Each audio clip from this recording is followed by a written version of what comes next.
All right, welcome back to the Grow Like a Mother podcast. I'm your host, Jill, time management strategist, author, and award-winning speaker, and advocate for all things growth in motherhood.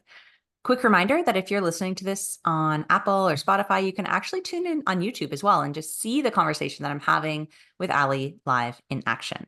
So my guest today is Allie, and she grew up as a smart, fun girl on the outside with a frantic, anxious, like messiness on the inside.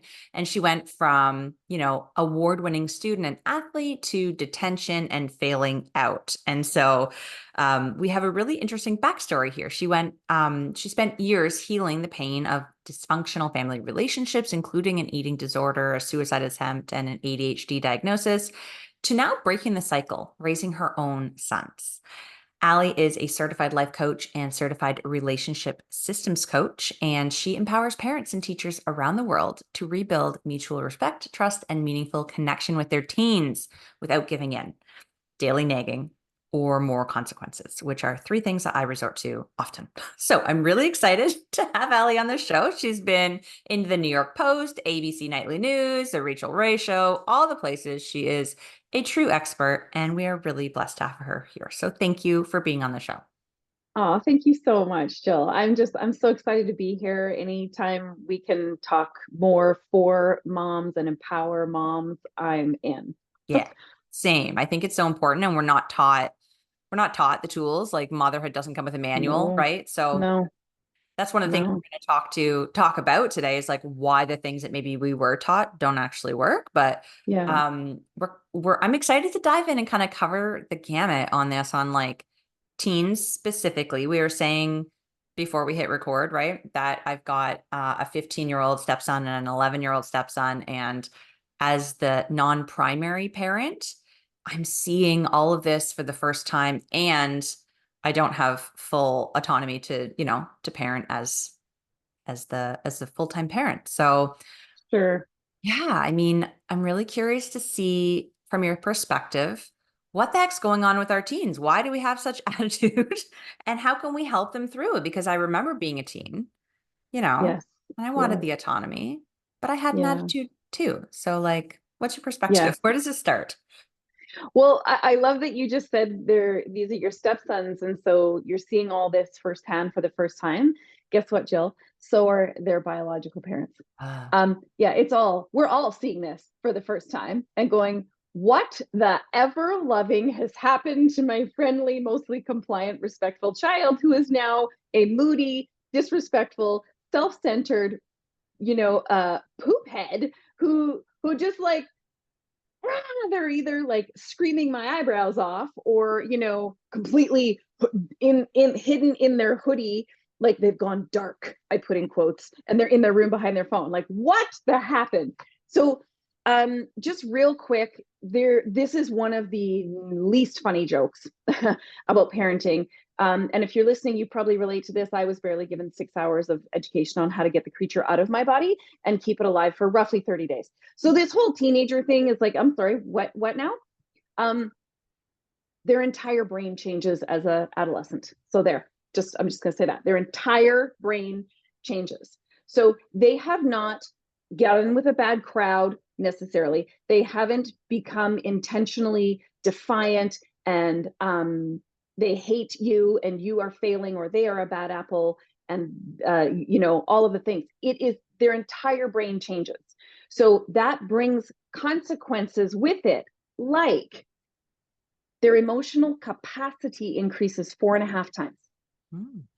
But they do not have the intellectual software or hardware yet to effectively process those emotions, let alone articulate them. They cannot reason. They can barely regulate. Okay. They need your help to regulate. Regulate. It's like having toddlers again. Yes, the teen brain and the toddler brain are very, very similar. And because of this very hypersensitive emotions, their brains are wired to be literally avoid anything that sounds like, and that includes because of their kind of exasperated filter, anything that sounds like judgment or criticism, they will they'll defy, push against, or hide from. That can include simply the way that you were breathing or said good morning. So, it's a bit of a crapshoot. And also, that leaves them in a mild state of fight or flight almost all the time.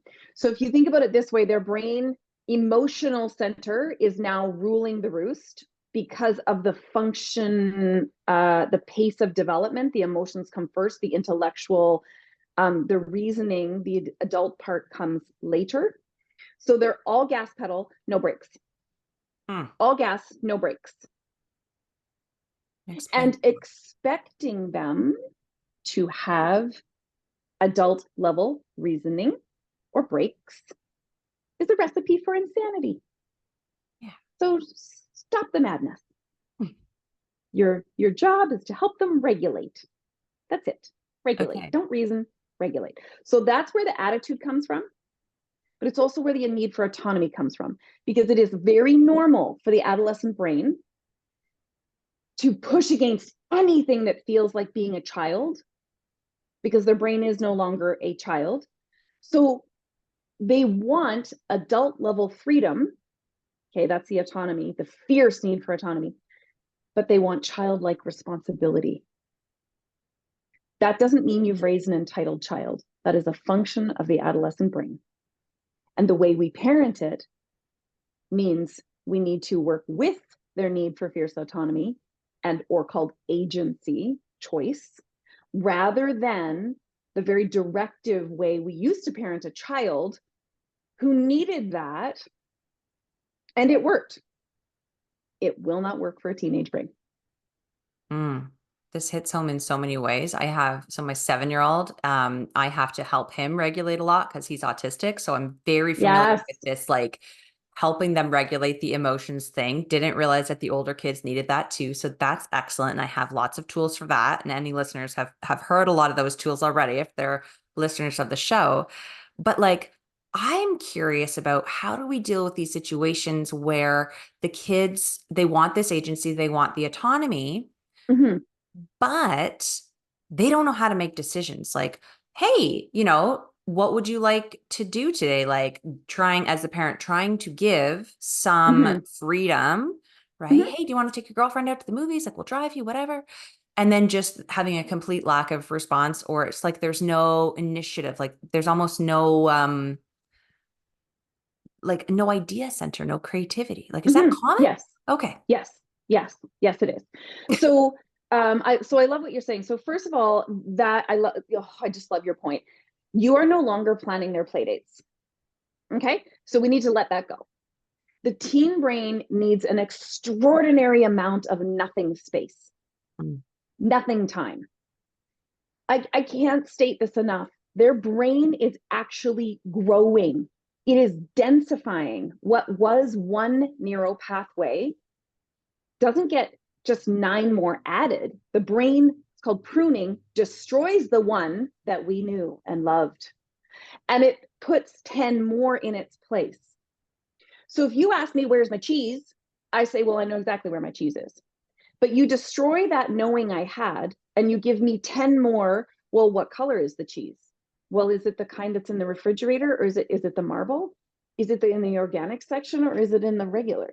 Do you see how I'm now confused? I'm confused because my mapping system just got so much more complex that even though you've asked me a simplistic question, I now have 6 different answers and I don't know which one is right or fits, and I'm confused. So their brains become very inefficient.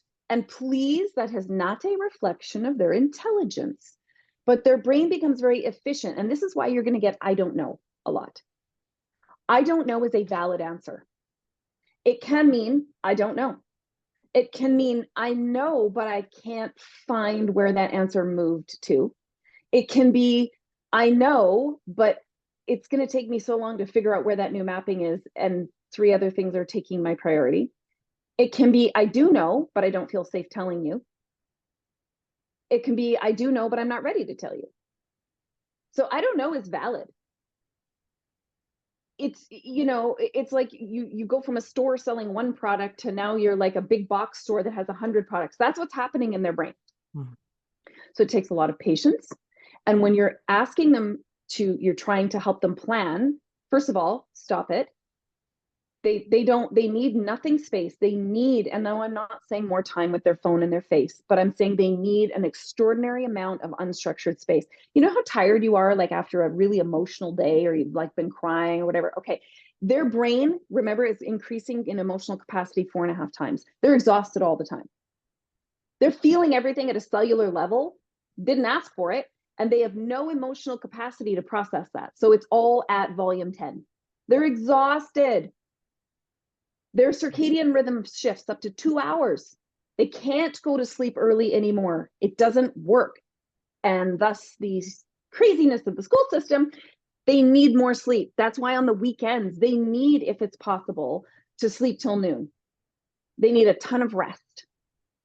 And this unstructured time means you can say to them, hey, if you want to go anywhere, I'm available to drive you until about 4, but then I'm going to go do my own stuff. If you want to go somewhere, let me know. Otherwise, you'll just text me.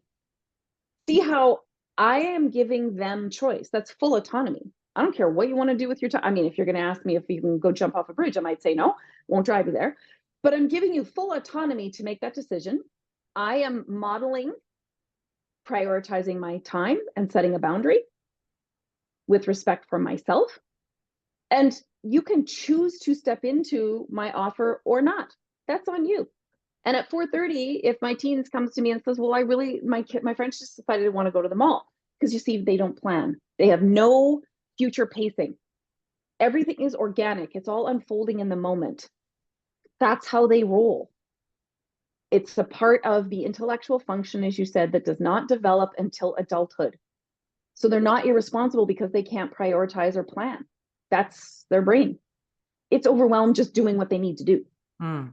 So when I say something like that, hey, if you want to ride today, I'll just be working around the house till 4. Beyond that, I'm going to be doing my own thing, or I'm getting ready to go out, or I'm going out, whatever. And they come to me at 4:30, I'm like, oh man, yeah, that sucks. Or text me, say, and I'm already out. Is there a way you could catch a bus there or get a ride with someone here and maybe I can pick you guys up? You see, I don't need to change my plans or cater to them. And that's there, they might be, pissy mad and being like, you just empathize. Yeah, I know that sucks. I thought I said to you this morning, maybe you didn't hear, that I was only available till 4. I know. I'm totally available to pick you up if you guys can just let me know where you're at. See, I don't need to change what I'm doing. I can love you where you're at. You're responsible for making your own plans, and they learn because I don't cater. Mm. Got that? Because you see, our job as parents is not to pretend they don't have intellectual functioning. It is to know that their executive function is developing, and we need to consistently put them safely and lovingly in a place to help that develop where they're going to fail. And you love them. So my teen failed. They did not get back to me by 4. Do I need to say, well, you were irresponsible and you should have let me know that by 4 o'clock. And if you were the kind of person who was going to succeed in life, you would have done. Do I really need to do that? Really? No. They'll figure it out. Let them figure it out and stop catering to them or being frustrated. Model boundaries, prioritize yourself, be loving and kind and firm. Mm-hmm. How do we, as the parent in this situation, let's say, respond then if they are not loving and kind and firm with their response back to us? What's the right way to deal with that? Right. And they won't be, because remember, they're all gas pedal, no brakes. So they're highly reactive. They're almost always in a state of fight or flight. So they're defensive. They're angsty. They're angry. They have a very high negativity bias. Okay. So they're like, you don't love me. You just want me to stay at home and have no friends. And you empathize. Yeah, that must suck. That would probably feel really, really. Yeah, I might feel angry too. The empathy has nothing to do with agreement.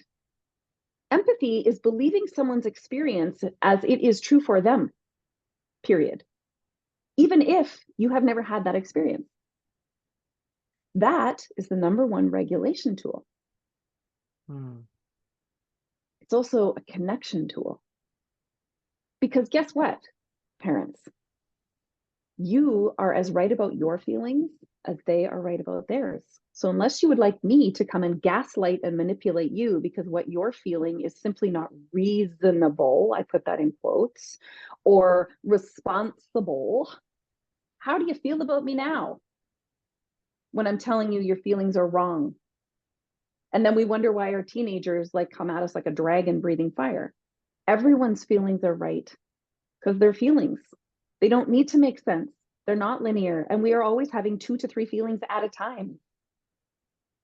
And they are all gas pedal, no brakes. So other than you do absolutely have boundaries. It is not okay to be called names, to be sworn at, no, that is absolutely unacceptable. Every person deserves basic dignity and respect. However, for them to be angry, they're allowed to be angry. Anger is a human emotion, even though you and I were raised to believe it was terrible. Okay, they're allowed to be angry. What are they concerned? What's under the anger?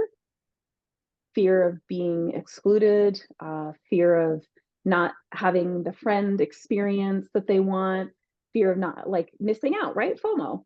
You're like, oh yeah, I'm sorry. That sucks. Yeah. But then you don't give in and you don't need to justify and explain. Well, I told you at 4. Stop it. They don't reason. So stop it. Save your breath. Right. How can I help you get there? Can I help you find a solution to get there? Because you see what I'm doing is I'm wanting for them what they want. What I want, if I want for them, social connection, fun, hanging out, some freedom. If I want for them what they want in a way that is respectful to me, so I'm not catering, I'm not giving up my plans. I'm not running back home, even though I just left the house half an hour ago. Hell no. Hey, listen, can I help you create a plan to get there?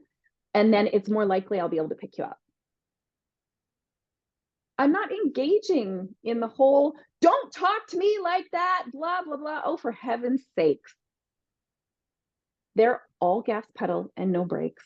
And I guarantee you, if you take everything personally and you consistently engage in their very natural, reactive, defensive, negative state, to somehow make that wrong as if they could control it, because they can't, they can control what they do with it, but it will not be at an adult level. So be careful of your expectations.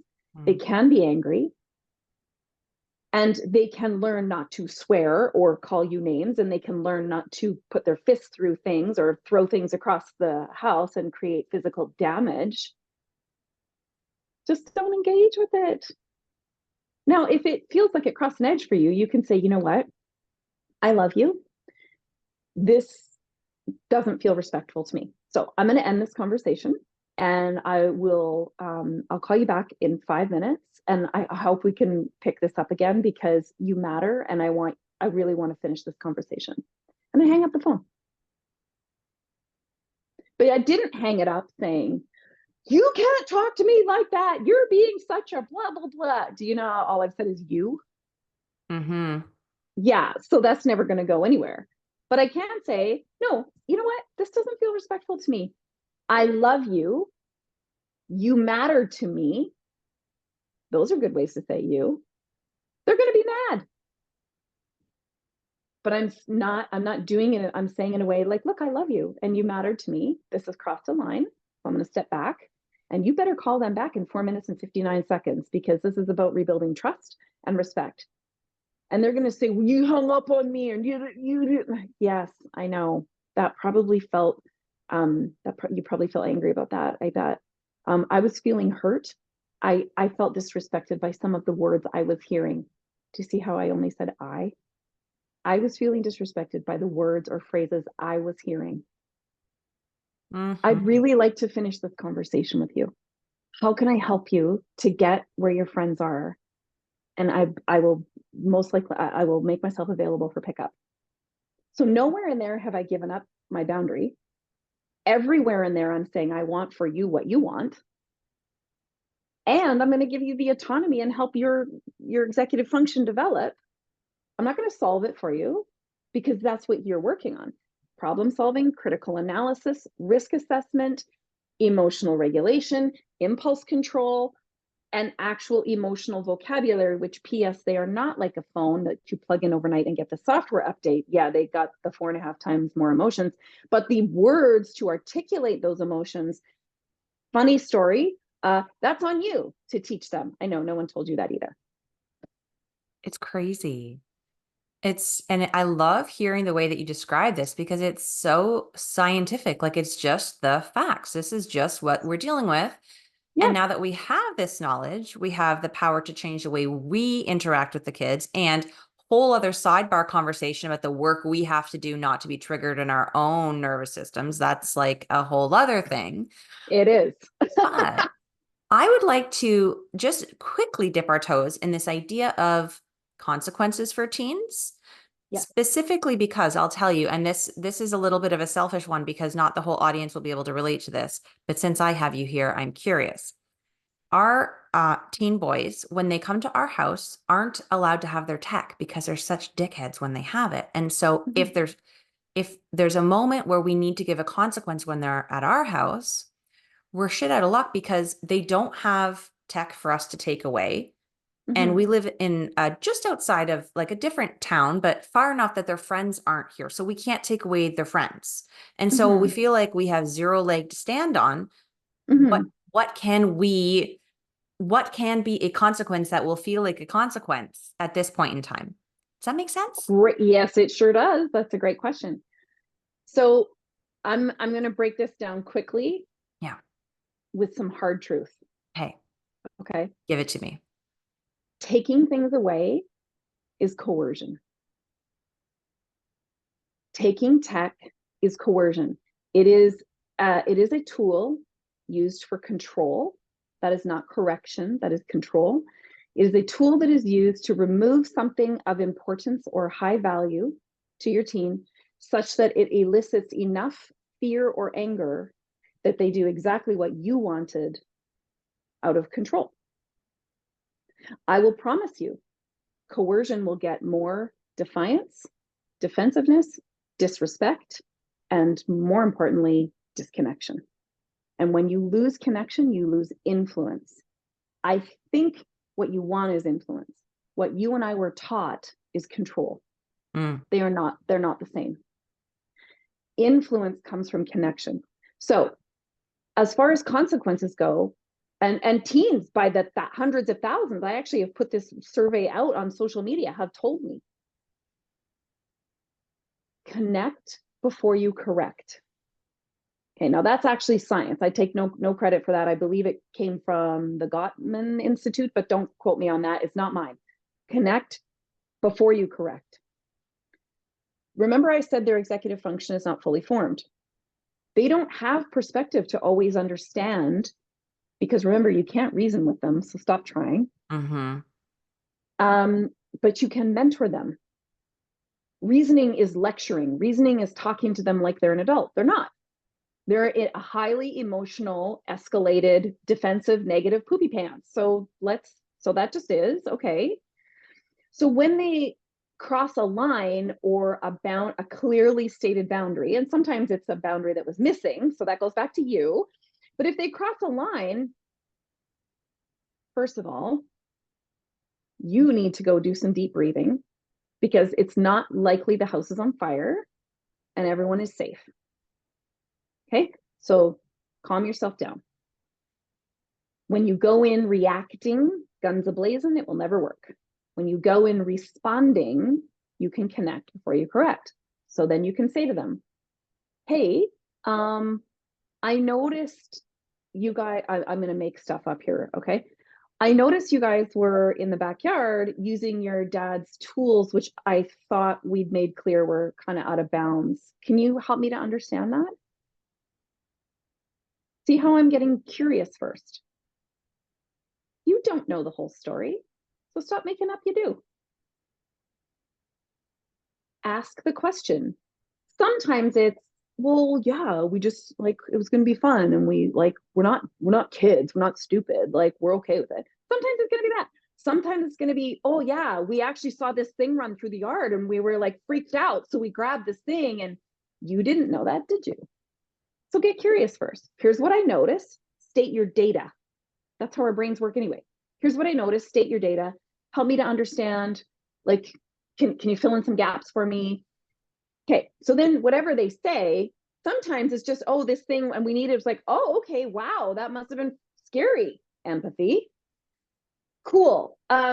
Next time, like, I understand, yeah, it makes sense why you would do that. Is there a different way we could do that next time? That's it. No consequence required.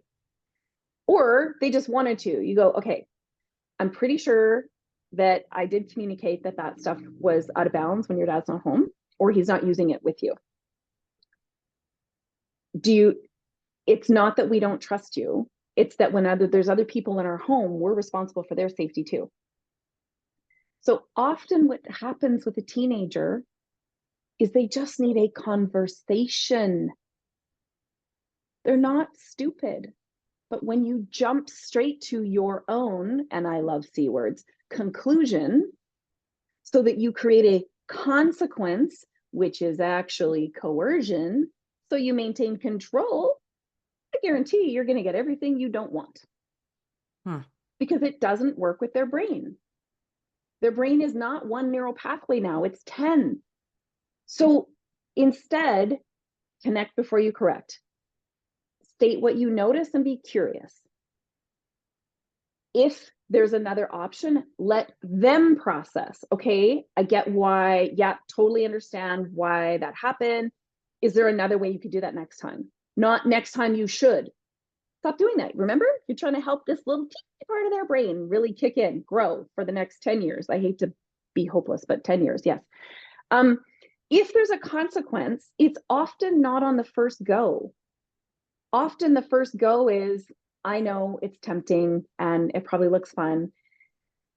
Why don't you text your dad and see when he's going to be home? And maybe he can go out back and you guys can do some of that when he's here. Like, see how I want for them what they want. But I'm not saying it's a free-for-all. I did say those are off bounds when your dad's not here because we're responsible for other people's safety. Text your dad and ask when he's be home. And what else can we do in the meantime? Because I know those things are tempting. It's a conversation.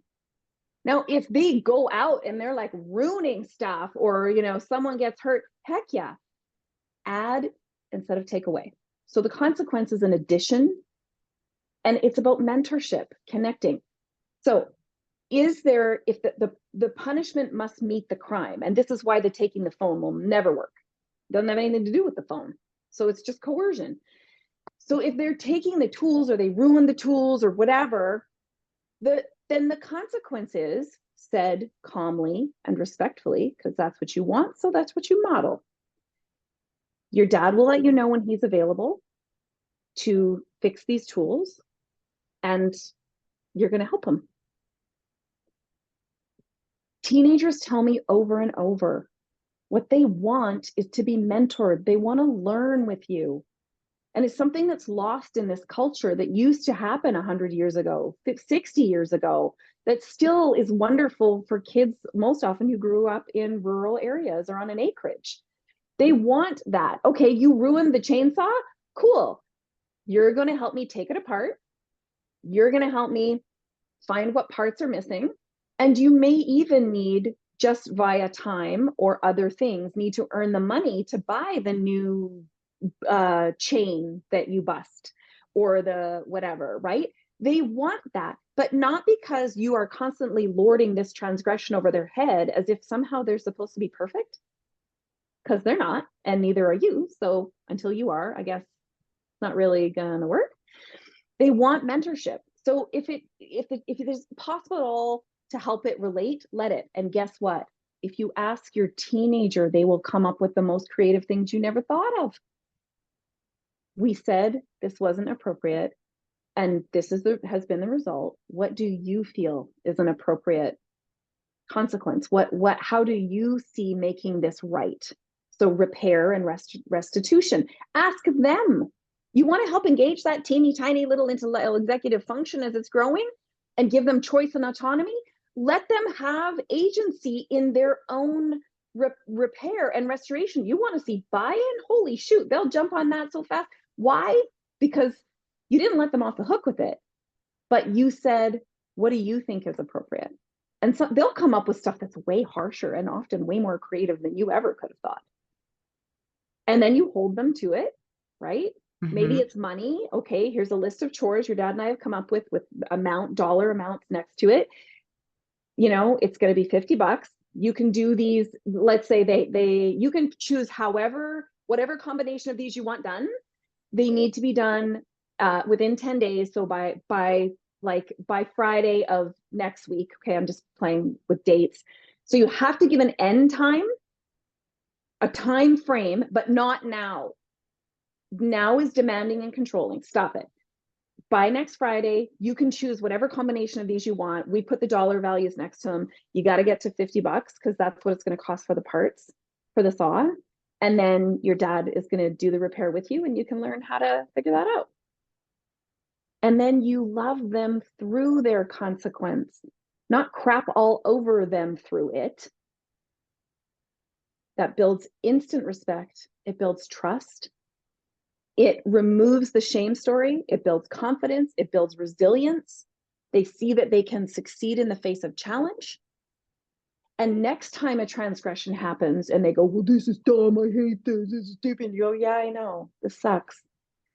Remember when you had to earn that money to help fix the chainsaw and you did it? I was so proud of you then. See, I didn't bring up the transgression. I brought up the way they got through it to remind them they can do this. I'm not letting them off the hook, but yeah, you can. It sucked then too, and you were so good about it. You did it. Does that make sense? Totally. Yeah.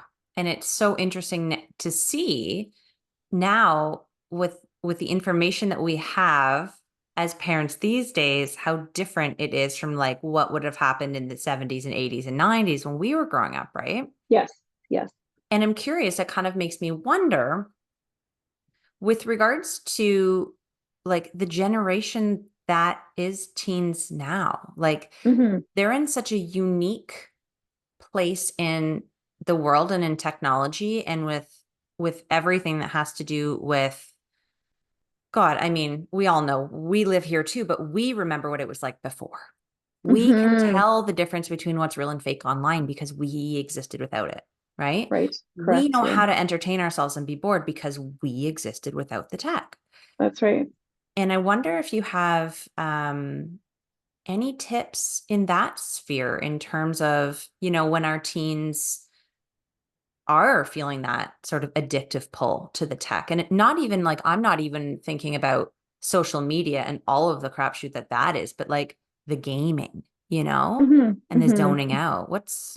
How can you please help? Sure. Well, I think the first thing is to get off our soapbox a little bit. Let's remember which generation invented all of that stuff. Oh, yeah. Right. So it's not our teenagers' fault. So let's stop condemning them as if it is. It is their problem. It is not their fault. There's a difference. Second of all of those things were designed to be addictive. By which generation? Right. It's not their fault. It's their problem. And then let's add on the biology we already talked about. They do not have time management, prioritization. They're learning it. So is it, again, that they are irresponsible and lazy because they choose that? No, it's not. It's their problem. It's not their fault. So let's get off the whole condemnation criticism thing for one hot second, okay? What is important to understand is, again, in their brains that need all this unstructured nothing space, gaming is a way of zoning out. And until you can tell me that every adult they're around doesn't zone out on their phone, you don't get to point a finger at the teen for saying, stop zoning out on technology when you're zoning out on your social media. Like, whoa here. Like, isn't that sort of do as I say, not as I do? That won't fly. You want someone who's going to call you on your BS? Have a teenager. It won't work. So instead, I think it's moderation. Our kids are growing up in a digital era. It's not their fault. So how do we create balance and allow a reasonable amount of time on something that does exist, that you can pretend, I guess it doesn't, but like, I don't know, good luck with that. That does exist. And how do you want for them what they want in a way that works for you or that feels respectful? So how can you talk about like Fortnite and Minecraft, which make me want to poke my eyes out with a dull knife because those are years I'll never get back. But how do I, like, tell me what you built today? And yeah, like, what happened? And I don't care how much you have to pretend you're excited. You put on that excited face like you've never heard that before, even though it's all they've talked about for the last 2 years. And get excited about what they're learning in it and what is it like. And especially these team games like Fortnite, because the research on it is actually that it encourages nervous system reaction time. It encourages communication. They have to collaborate, and someone has to be a leader. So you want to see social skills develop. Ironically, sometimes it's in these online games. Now, I'm not saying that's real life, but I'm saying it's not all evil and bad. So let's just let that go. So how can you create that environment? I know lots of dads that use Fortnite or other group games as a way to connect with their kids. Okay, we're going to do it this time for like 2 hours. Message your friends. Let's have it out. Let's do this, and get in there with them. Or I used to sit on my son's bed and watch while he did some of his Minecraft stuff, mostly because I was teaching him what was safe and unsafe in the chat, and what questions to be careful of. And I was teaching him online safety and also trying to pretend I was interested. So there's that. So you got to create a balance. It's not going to work to label it as evil because you're shaming them. And it is a dopamine fix. When the rest of the world feels so exhaustingly boring and irrelevant and archaic, what we're asking our kids to do on a daily basis and somehow make it important because we think it's important is so out of date with the current world they live in. And gaming seems to be the only thing that actually is at the same level that they are currently living. So let them have some gaming time in a way that feels safe, games that feel safe for you at certain times. And then let them talk all about it. Get interested, get curious, pretend I don't care. It's about balance. Don't do this black, white, all or nothing. It's not real. That's like pretending they're also not walking raging hormones. Well, okay, good luck with that. I know it's a squeamish conversation, but your kid gets horny and I don't care if you don't like it. Like, we can't keep playing the ostrich. That's all I'm saying. Yeah. Such good advice. I am just so grateful that you were able to spend this time with us today. It is such a gift, and I have personally so much to think about, and I'm sure so many listeners do too. And if they've caught this conversation in the preteen years where their kids are still coming into it, to have this in your pocket beforehand is so valuable. So before we wrap up, I wanted just to ask, is there anything that you want to share that you just wish all of the moms could hear today?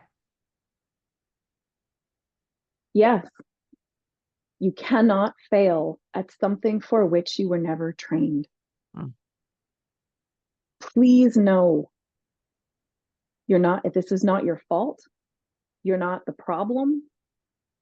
The solution is always a we thing. And yeah, unfortunately, you're the adult with a developed brain. But this is not your fault, and it's not your teenager's fault. You were both set up to fail. So please believe, like I believe, you're already an amazing parent, or you wouldn't be here listening. Yeah. Amen. Absolutely. Thank you so much, Ali. I know that you have so many resources available to parents. You're a wealth of information. If people are intrigued by this conversation and they like your sort of like gentle butt whooping style, like I did, I feel like I got like a really loving spanking today. Um, how can they connect with you? Where's the best place to find you? Social media would be at Ali Payne, ALYPAIN, or my website, alipayne.com. Under the resource section, there's tons of free downloads. And one of them, I know I'm going to get you the link. It's my free 10-day listening challenge. And yes, it is. I put it together because I was tired of parents struggling. It's tiny little daily scripts that break down all the things kind of that we covered today Mm, into tiny little parts, so you can just like save them on your phone, and a little tiny video to explain it, to instantly lower conflict, um, lower your stress, and feel calmer and more confident real quick. I love that. Thank you. I will be going to get that immediately. And I have a feeling a lot of the listeners will too. So, yeah, guys, if you dig this conversation, find Ali and I on social media. Let us know what was your biggest takeaway. Tag us.